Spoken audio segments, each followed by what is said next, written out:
Morning. This is a Bobcat 3400. It's a 2012 and radiator hose got a leak in it. It touched the exhaust manifold and it made a hole right there. These hoses are $100 at a Bobcat dealer. I looked online. I didn't see no aftermarket options. The hose part number is that one right there, 7023367. I would not get the washers. Now this is jumping ahead. We'll come back to the screws and the washers, but there's the hose, there's the part number. You got to take off the belly pan. That's one of your first things you got to do. It's a washer like this with a 10 mil nut. I had one or two actually break. They come out hard. And if I can't get that belly pan back up on there, I mean, I will, but if a guy couldn't, that would really suck. You know, a guy could use some fender washers and some self drillers here and there if he did it in a smart way. I went ahead and just ordered these new bolts because they were cheap.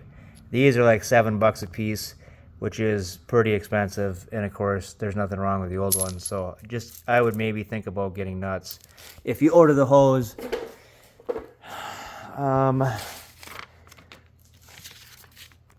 So this 2012 Bobcat 3400 has that engine, has a 500 Polaris engine. It's a 25.6 horsepower, one cylinder engine.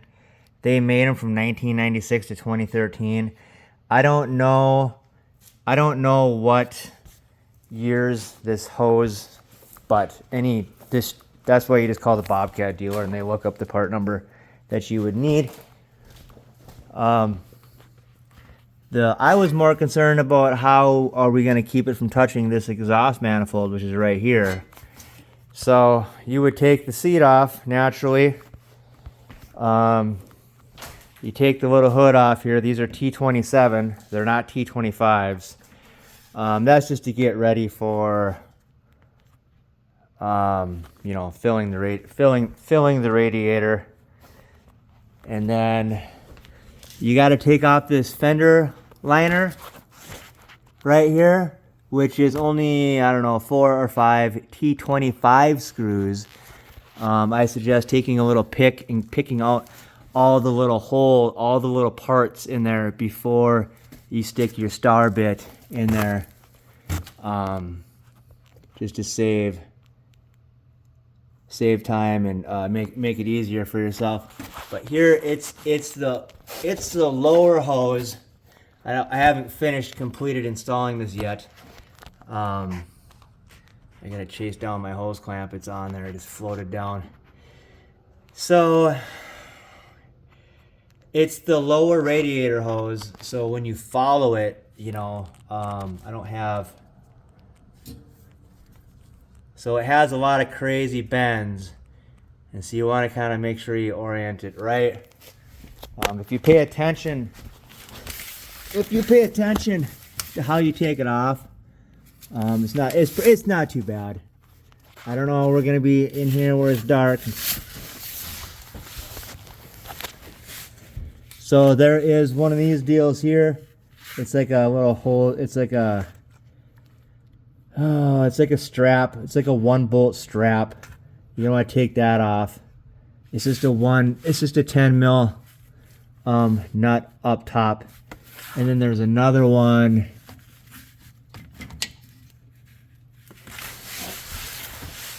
If I can get out of here. So there's one right there. And then there's actually one right here that you can see.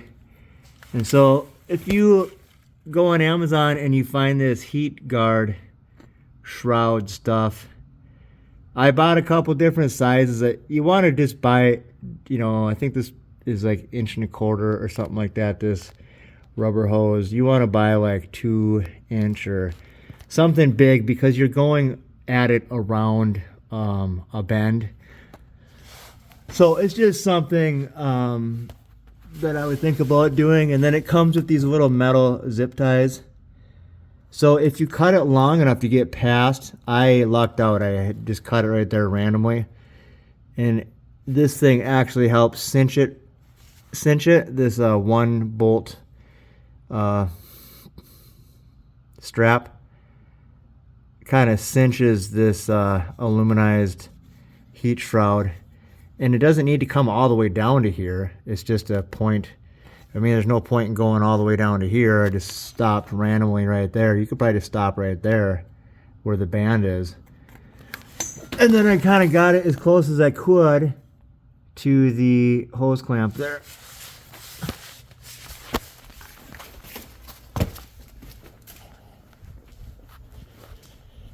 So you just get this stuff on Amazon.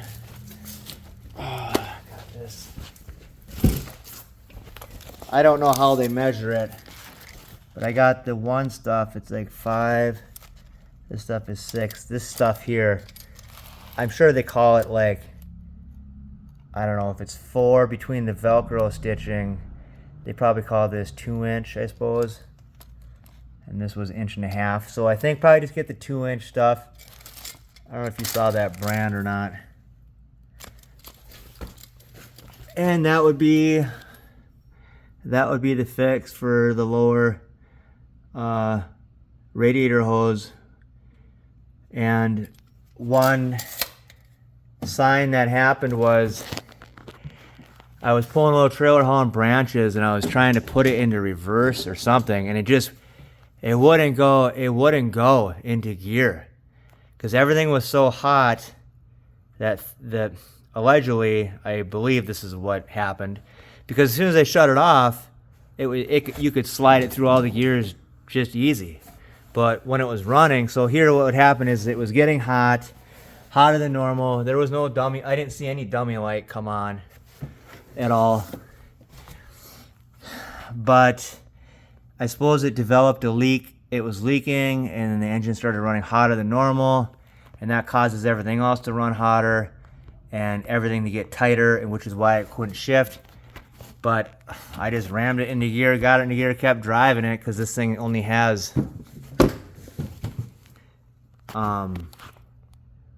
you know, just a few hours. So, and then me and my buddy were driving along, and all of a sudden he started noticing water coming out right here. Thank God he noticed it, because as soon as I saw it, I'm like, oh, we're pulling over, we're stopping. And here what happened is this part of the hose, you can see my hand, touched the bottom of this exhaust manifold, I suppose, and it was, thank God it was actually spraying. It must have hit here, and then kind of came out right here, and then was pooling here. And that's how we noticed it. So